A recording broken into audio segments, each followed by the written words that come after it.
Praise the lord. ఈ రోజు దేవుని వాక్యము, తండ్రి హృదయం త్యాగమైన ప్రేమ. అయ్యో నా కుమారుడా, నీకు బదులుగా నేను చనిపోయిన ఎడల ఎంత బాగుండును. 2 సమూయేలు 18వ అధ్యాయం 33వ వచనం. ఈ వాక్యంలో ఒక తండ్రి హృదయం ఎంత ప్రేమతో నిండియున్నదో మనం చూస్తాము.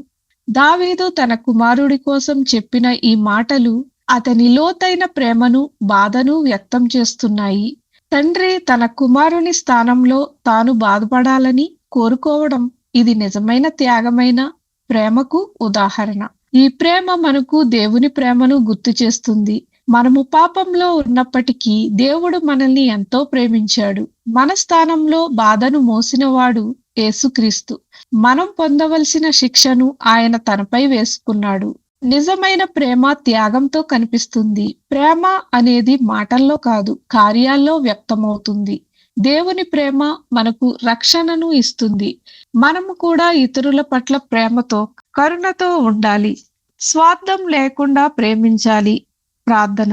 ప్రభువైన యేసు, మా స్థానంలో నీవు నిలిచి, మేము పొందవలసిన శిక్షను నీవు భరించి, మాకై ప్రాణమును అర్పించినందుకు వందనాలు. నీ ప్రేమలో నిలిచియుండుటకు సహాయం చేయమని యేసు నామములో అడుగుచున్నాము తండ్రి. ఆమేన్.